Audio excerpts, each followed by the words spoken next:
Welcome to the story. Don't forget to like, subscribe, and support me. Ethan had always felt the heat of the forge in his blood, but he never imagined the day it would truly awaken inside him. The village of Tarrowfield was small, nestled at the base of the Firethorn Mountains, and Ethan had lived there his entire life. He worked as a blacksmith, just as his father had before him, and his father's father before that.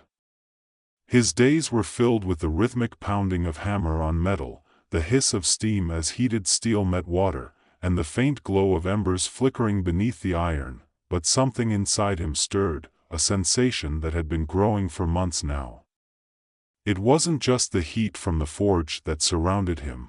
There was an energy coursing through his veins, an almost painful warmth that flared every time his temper rose, which was happening more often lately. Every failure, every crooked sword blade, every broken horseshoe made the fire within him rise, twisting in his chest like a coiled snake. It happened on an ordinary afternoon. The village was bustling with the usual daily activities, farmers carting their goods, women hanging laundry, and children laughing as they played in the narrow streets. Ethan was working on a commission for a local nobleman, a sword meant for decoration rather than battle.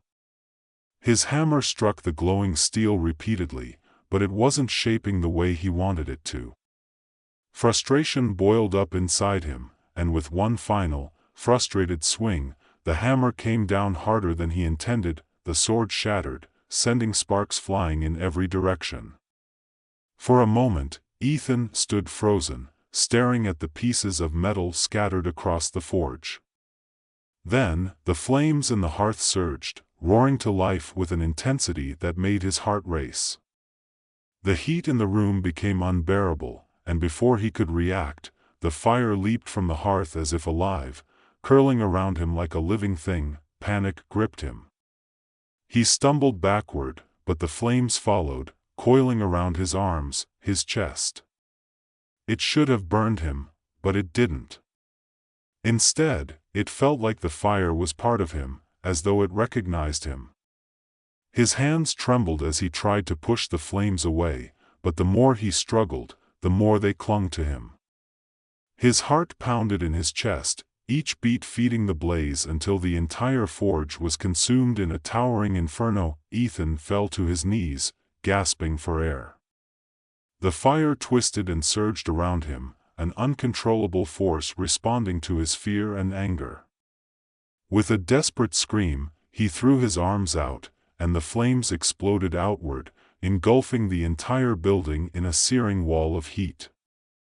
The wooden beams of the forge groaned and snapped under the pressure, and in moments, the structure began to collapse around him. He barely escaped, diving through the doorway just as the roof caved in, sending a shower of sparks into the sky. The fire roared higher, consuming everything in its path, and Ethan could only watch in horror as his life's work was reduced to ash. The villagers rushed to the scene, their faces pale with shock and fear.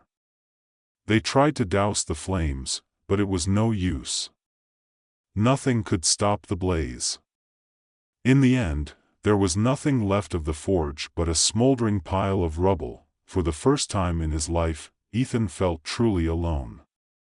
The villagers kept their distance, whispering among themselves.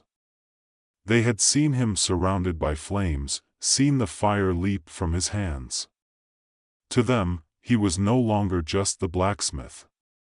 He was something else, something dangerous. Unable to bear the fearful looks and hushed voices, Ethan packed what little he had left and set off into the mountains. He needed answers. He needed to understand what had happened to him, and why. There was only one person he could think of who might help, an old legend, a man named Oren who lived in the mountains, far from the eyes of the world. They called him the Flame Master, though no one had seen him in years. The journey was grueling. The path wound through jagged cliffs and dense forests, the air growing colder with every step. But Ethan pressed on, driven by the fire that still burned inside him. Days passed in a blur of exhaustion, his body aching from the climb, but finally, he reached the hidden valley where Oren was said to live. The valley was eerily silent, a place untouched by time. In the center stood a small stone hut, smoke curling lazily from the chimney. Ethan approached cautiously, unsure of what he would find. He raised his hand to knock on the door, but before his knuckles could connect with the wood, the door creaked open. An old man stood in the doorway, his hair silver, his face lined with age, but his eyes sharp as a blade. He looked Ethan up and down, as though he had been expecting him. "So," the old man said, his voice rough like gravel. "The fire has found you." Ethan's breath caught in his throat. "How did you know?" Oren stepped aside, gesturing for him to enter. "Come inside. There's much you need to learn." The inside of the hut was sparse but warm, the walls lined with books and strange, glowing stones. A hearth blazed in the corner, but unlike the fire that had consumed Ethan's forge, this one was calm, controlled. Oren motioned for Ethan to sit. "You felt it, didn't you?" Oren asked, his gaze fixed on the flames. "The fire. It called to you." Ethan nodded slowly. "I don't understand what's happening to me. It's like I have this power, but I can't control it. It's too much." Oren's lips curled into a grim smile. "Fire is not a power, boy. It's a force. A living thing. It responds to anger, to fear, to passion. If you let it, it will consume you. Then how do I stop it?" Ethan's voice trembled with frustration. "How do I control it?" "You don't," Oren said, his voice firm. "You don't control fire. You learn to live with it. To balance it. The moment you try to bend it to your will, it will turn on you." Oren's words were a harsh truth, and they hit Ethan like a hammer blow. He had always believed that strength came from control, from mastering the tools of his trade. But now, he was faced with something that couldn't be mastered, something that required more than just skill. It required understanding. Over the next several months, Oren taught Ethan the ways of fire. The training was brutal, testing both his body and his mind. Every day, Ethan was forced to confront the flame within him, to embrace its heat without succumbing to the rage it brought. At first, he failed. The fire would flare wildly, burning everything around him. But slowly, under Oren's watchful eye, Ethan began to understand. Fire, Oren explained, wasn't just destruction. It was life. It was the spark that forged steel, the warmth that kept people alive in the dead of winter. It was the light in the darkness. But it was also a dangerous force, one that could easily spiral out of control if not treated with respect. "You can't fight fire with anger," Oren told him one evening as they sat by the hearth. "You have to find peace within yourself. Only then can you wield it." Ethan listened, but peace seemed impossible. Every time he thought he was making progress, his anger would flare up again, and the fire would slip from his grasp. He felt like he was constantly teetering on the edge of a knife, always one step away from losing control. Malker's name hung in the air like a dark cloud. The moment Oren spoke it, Ethan felt the temperature in the room drop, though the fire in the hearth still burned brightly. He had heard the name before, whispered among travelers passing through Tarrowfield, but only in fragments. A sorcerer who had once wielded unimaginable power, cast out by the kingdoms and driven into the shadows. The details were always vague, as if people were afraid to speak of him too openly. But here, in Oren's hut, there was no mistaking the gravity of the situation. "Malker is rising again," Oren said, staring into the flames. "I've seen the signs. The villages on the outskirts are burning. Darkness spreads in his wake, and it's only a matter of time before he turns his attention to the cities." Ethan's jaw tightened. What does that have to do with me? Oren turned to him, eyes gleaming with a mixture of sorrow and resolve. Everything. The fire that burns within you, the one you've struggled to control, is the key to stopping him. But you're not ready. Not yet. Ethan felt a wave of frustration wash over him. I've been training for months. I've learned to control it, have you? Oren's voice cut him off, sharper than any blade. You think you're in control, but the fire inside you is still wild. It reacts to your anger, your fear. It obeys your emotions, not your will. Ethan clenched his fists. He could feel the heat rising in his chest again, the fire responding to his irritation. He hated feeling helpless, hated the thought that after all his training, he still wasn't good enough. So what am I supposed to do? Just wait for Malker to burn the world down? Oren stood and crossed the room, his movements slow and deliberate. He reached into a small wooden chest in the corner and pulled out an ancient, weathered scroll. He placed it on the table between them, unrolling it carefully. The parchment was filled with intricate drawings and symbols Ethan couldn't understand, but at the center was a detailed depiction of a sword engulfed in flames. This, Oren said, his voice low, is the flame heart.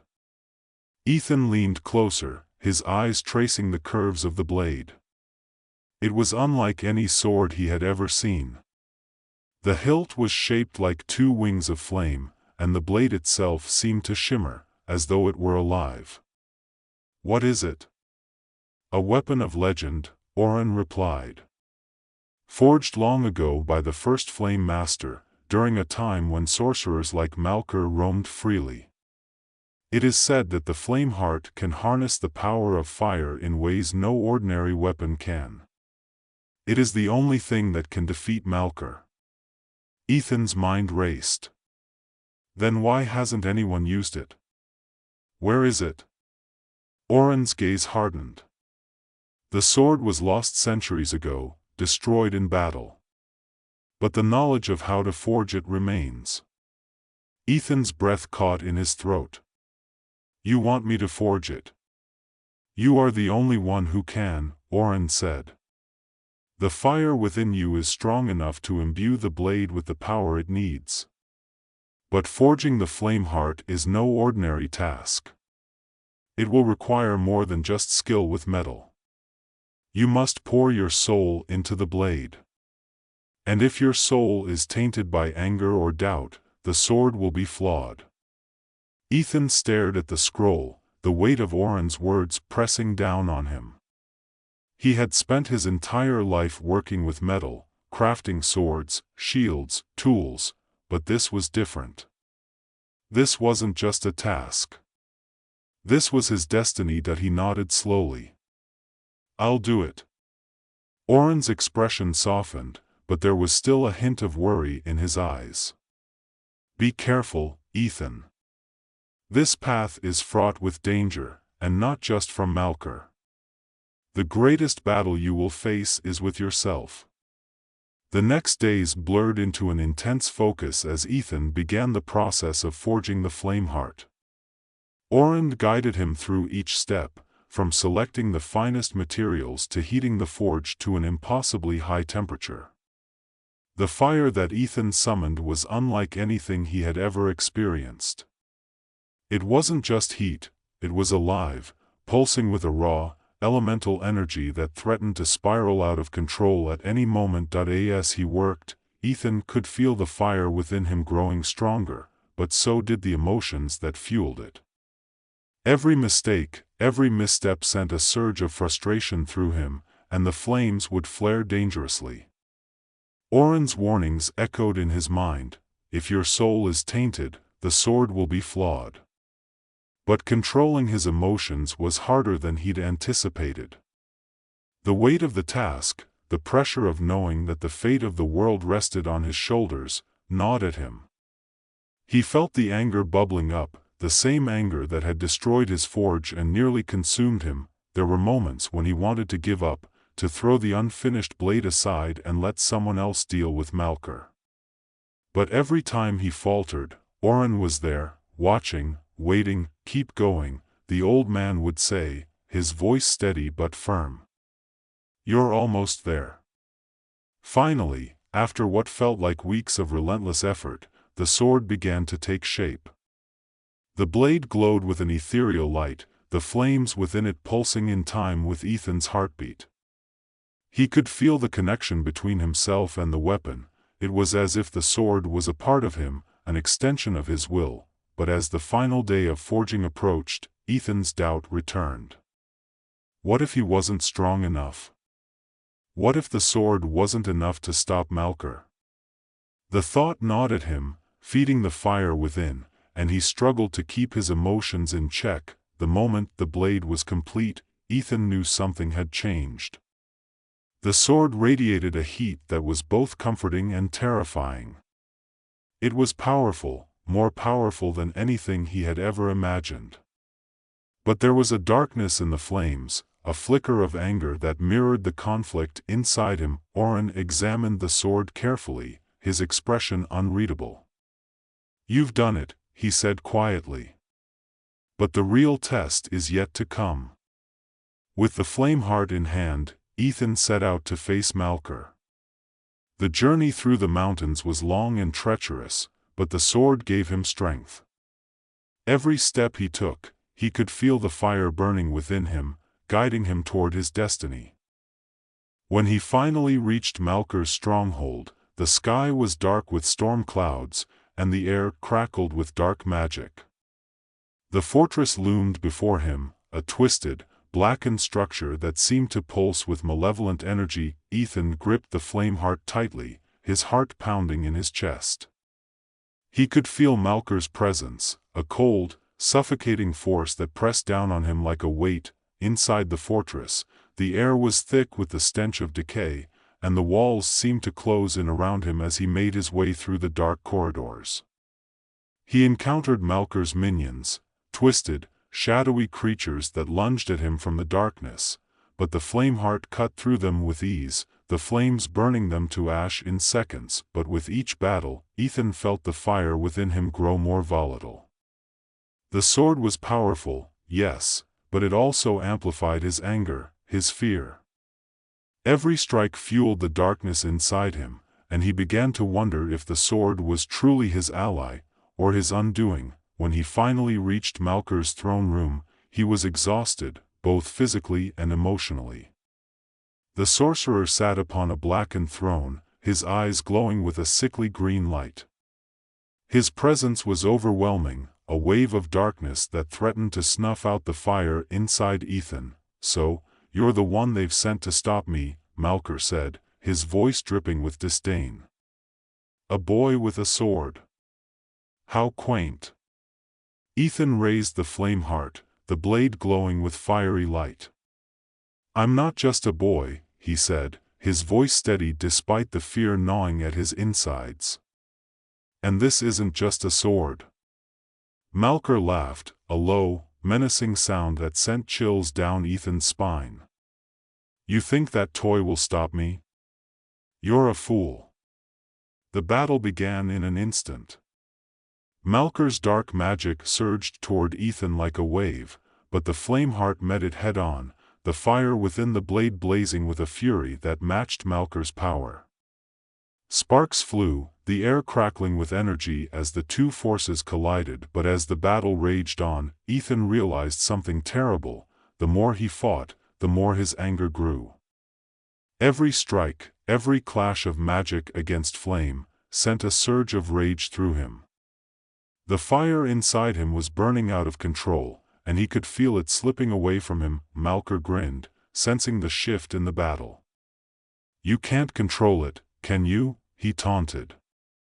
"The fire is consuming you, just as it did to all the others before you." Ethan gritted his teeth, struggling to keep his focus.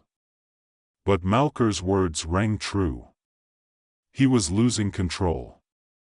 The fire wasn't just a weapon anymore, it was a curse, feeding off his anger and fear, threatening to consume him entirely, and then, in a moment of clarity, Ethan understood the fire wasn't something to be fought. It wasn't something to be controlled. It was a part of him, just as his anger and fear were. He had been trying to force the flames to obey him, but that was never the way. He had to accept the fire, to embrace it, not with anger, but with peace. With a deep breath, Ethan lowered the flame heart slightly, closing his eyes for a moment. He felt the fire within him, wild and untamed, but he no longer tried to control it. Instead, he let it flow through him, not as a force of destruction, but as a source of strength. When he opened his eyes again, the flames in the sword were different, calmer, more focused. They burned with a quiet intensity, no longer raging out of control. Ethan stepped forward, his movements deliberate and precise. As he faced Malker one last time, "You're wrong," Ethan said, his voice steady. "The fire isn't my enemy. It's my ally." With that, he raised the flame heart and charged. The final strike was quick, clean, and decisive. The blade of flame cut through Malker's dark magic as though it were nothing, and the sorcerer let out a scream of rage as the fire consumed him. The fortress shook, the walls cracking as Malker's power collapsed in on itself. Ethan barely had time to react as the ground crumbled beneath his feet, but the fire within him guided his movements, carrying him through the collapsing structure and out into the open air. When it was over, the fortress lay in ruins, and the sky above was clear for the first time in what felt like ages. Ethan stood at the edge of the mountain, the flame heart still glowing faintly in his hand. He had won, not just the battle, but the war within himself. As he made his way back to Oran's Valley, he knew that his journey wasn't over. The fire inside him would always be there, a constant reminder of the battle he had fought. But now, he understood it. He had learned to live with it, to harness it, not as a weapon of destruction, but as a force of creation. When he returned to the village, the people looked at him differently. They no longer saw the boy who had once lost control. They saw a man who had faced the fire and emerged stronger for it. And as Ethan took his place at the forge once more, he knew that the flame heart would always be with him, a symbol of the strength he had found within himself.